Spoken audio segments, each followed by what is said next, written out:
So you don't know where to start with your keyword research, or you don't even know which keywords to target? Well, in this video today, I'm gonna go through Semrush's keyword research tools, exactly how I do, and show you the best tools within the platform, how to use them, and how to find the best keywords for your service-based business in 2025.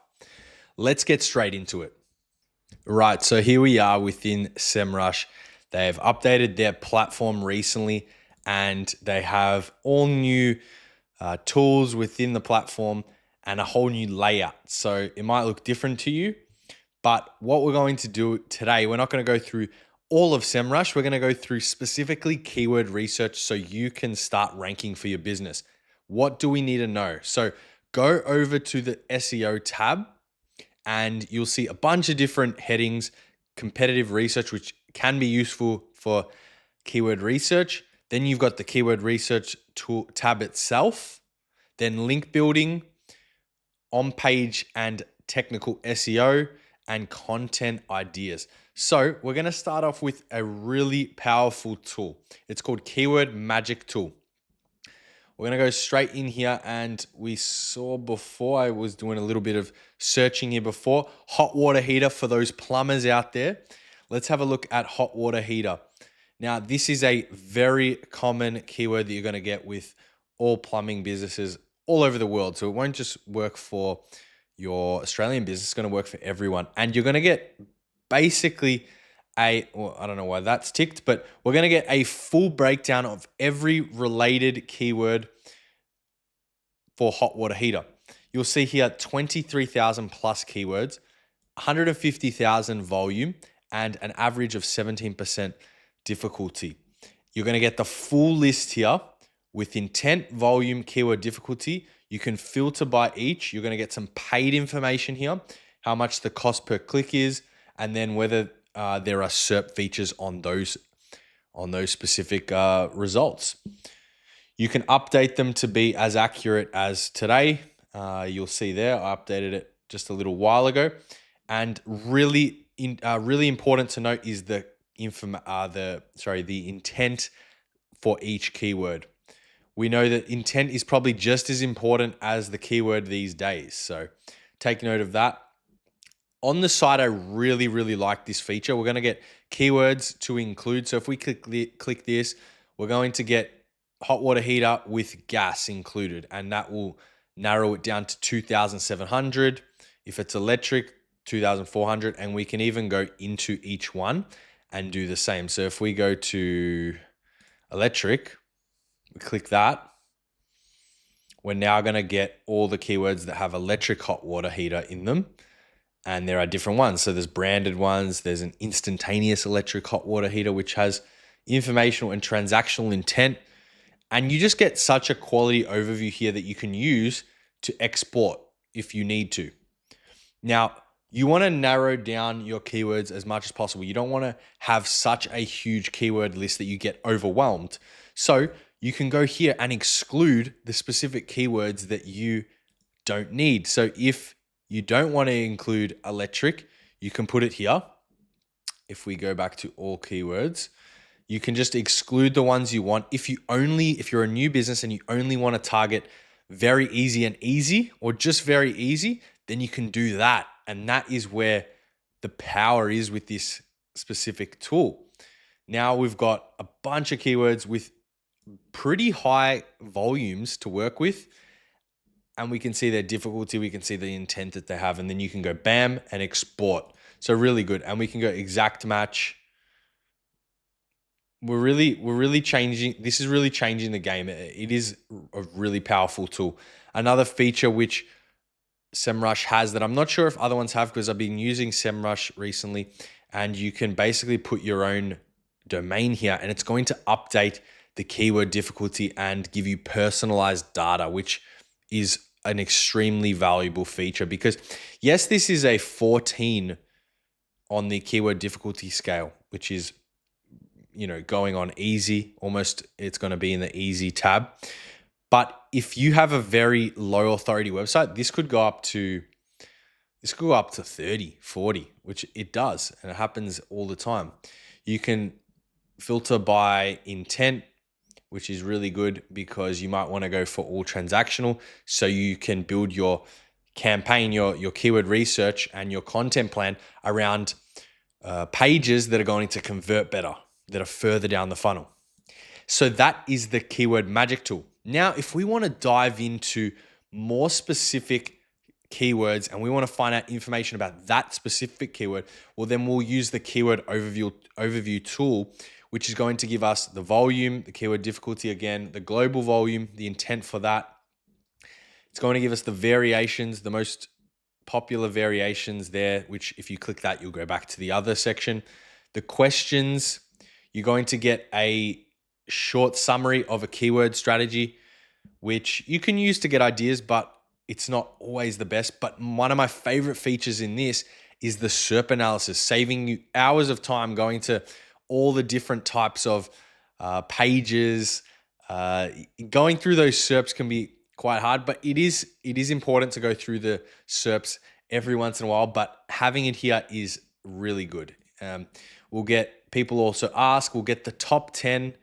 We can go 11 all the way to 100. How handy is that to have? And not only will it give us that, it's going to show us the authority for each page. It's going to show how many referring domains for each, how many backlinks. We're going to be able to get the top 10 and get the average of that and find out how many backlinks do we need to start ranking in the top 10. How much search traffic is this generating? And that's not going to be just search traffic from this. I believe that's going to be all search traffic. Now, a really handy thing that you can do here is to find out and basically steal your competitors' keywords, because all these pages here are going to have their URL keywords. So what specific keywords are these web pages ranking for? And that's going to be able to allow us to find keywords that are also going to be targeted on the same page. So that's clustering opportunities. A very hard thing to do in SEO is to find out which keywords should be targeted together and which require new pages. So what we can do is we can go here and we can find out which ones are they also ranking for on the same page and use that for our own strategy. Now, there's going to be a lot of irrelevant ones, but we can assume that the ones with the highest positions are going to be able to be ranked, I guess, used on the same page. So if they're, 2, 3, 3, 1, 7, maybe not 7, but anything that's around potentially in the top 10, that's fair game, really. So very powerful tool if we go back to use the SERP analysis. And then there's some other information that's not as important, but this information here is extremely valuable. And even the questions, you can decide whether the questions can be targeted on the same page or they require their own content as these could generally be used as frequently asked questions on maybe a commercial page, for instance. So that's a really good tool. Now we're going to go into more of an AI feature that they've used, which I've been trying to implement into my specific strategy. And this is the Keyword Strategy Builder, which has been around for a little while, but they've really added in a lot of AI features at the moment. So we're actually going to create a list here. Do I already have one? We're going to create a list. We're going to wait for this to analyze all of the information, and it's going to spit out a huge topical overview that we can use. So when that's done, we will get back straight into it. All right. So that probably took 1 to 2 minutes. And what it's done is spit out a huge topical overview that we can really gather some quality insights from. Now, do I think you can copy this word for word and not come up with your own topical overview and your topical strategy? No, I don't think you can do that quite yet. The AI isn't that good, but we can use it for just as an example and take some ideas out of it. Some of the topics are good. So we can see here hot water heater tank sizes, that's a topic it's thought of. Types of hot water systems, gas hot water tank, best electric hot water, change hot water system. And then we'll go lower and we can just filter here by best for strategy. And I actually will do that just to get the best ones that it thinks. So a pillar page it's suggested is types of water systems. And then it's even created sub pages for us to go and start creating content with. You'll see there are 11 keywords in this pillar page with a 43% keyword difficulty. That's the total volume that you could expect to get if you acquired the top amount, the top results. Then sub pages, each ones of these would be within that. So if you think of a topical map, you've got a pillar page, and then you've got essentially sub pages and subcategories within them, and that is one cluster. And yeah, it's essentially all there. And then within that, it's going to tell you the keywords that are in that cluster. So yes, these are usually these keywords within here. You can assume that they are correct in terms of that cluster is correct. All those keywords are to be targeted on the same page. However, when it comes to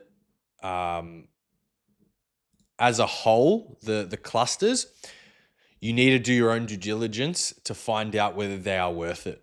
And yeah, because sometimes they go off the sometimes it's not as accurate as it can be because it is still a new AI.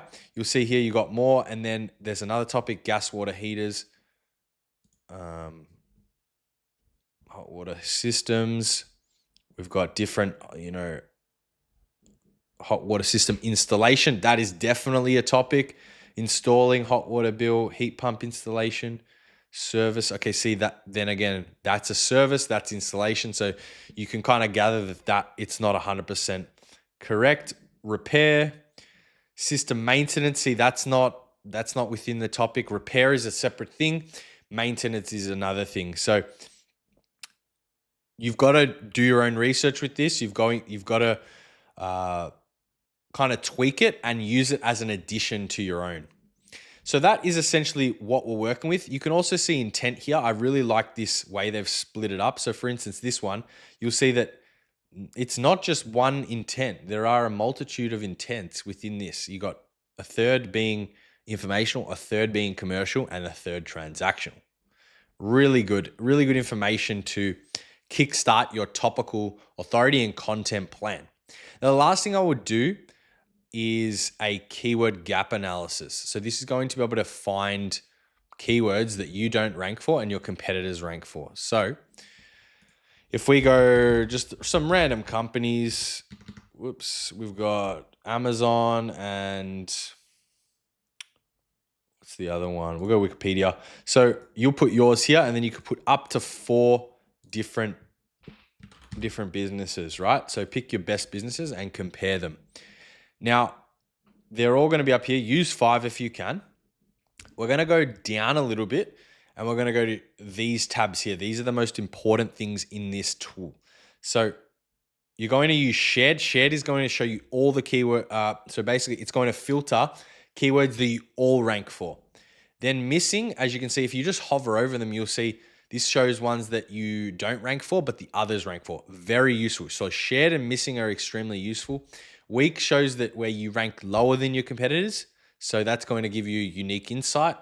Strong is going to show you where you do better than your competitors. So not as useful, but it's still good information to have. Untapped is going to show you where you have no rankings, but at least one of the others does. Unique is going to show you where you have rankings, but other competitors don't. So the best ones here are going to be missing and definitely untapped, I would say, if you want to get one up on your competitors. This is going to show you, if we go to missing, we can see here, our competitors are ranking high for these terms. Okay, there's some inappropriate terms here, but we're going to blur that out. But so missing is going to show us some really good insights here where our competitors are ranking for some things pretty highly, but we're not ranking for them. And that's going to be something that we need to acquire that traffic, because we're not ranking for it as well. We're not ranking for it at all. Now, weak is going to be really good too, because this is going to be something where we can improve. Maybe we're in the 30 to 40 range, like we see here. That means that our content probably isn't relevant enough, and we need to probably optimize our content, maybe even make a new page, a new piece of content. When your rankings sit between 50 to 100, even 30 to 100, it's generally because your content just isn't relevant. It's not satisfying intent. It's not solely about that keyword. And yeah, intent is usually what's happening there. Shared is going to be able to usually show us things that are around about the same ranking. If we look here around, where do we look? For instance, like this, right? So we're all around the same. Actually, we should probably go to unique. Have a look at unique. No, that's the wrong one. No, we'll go back to shared. And then we'll have a look at, like something like marketplace. We're ranking 6th, our competitors 12th and 16th. So how can we get to the top 3? That's going to be the goal there. How can we get to the top 3? Our competitors are around about the same as us, but we need to differentiate ourselves. So yeah, as you can see, there are some really good opportunities here. You're going to get all the other information that you usually get: volume, keyword difficulty, and yeah. So this is such a good tool to use. This is a form of competitor analysis that I think is a must, especially if you're starting out new. You need to get your keywords from somewhere. So this is a great point to start. Now, the last thing that I would recommend doing is going to position tracking and essentially just tracking all of your keywords that you're trying to rank for. So it's as simple as just typing in your keyword and adding it in. And then from that moment on, it's going to give you an update every single day where your keyword is ranking where your page is ranking for that specific keyword. Every day you'll get an update, and it'll show you your visibility and where you sit. So that is Semrush as a whole. I think it's definitely one of the best tools you're going to get for this in general. I haven't seen a better tool for keyword research. Ahrefs does come close, but you pay a premium for Semrush for a reason. I'm not a paid sponsor, but I think it is a really great tool. So I hope you enjoyed that overview of Semrush. And that is keyword research within Semrush. If you enjoyed the video, you will surely enjoy this one. So check it out. Thank you for watching, and we'll see you in the next one.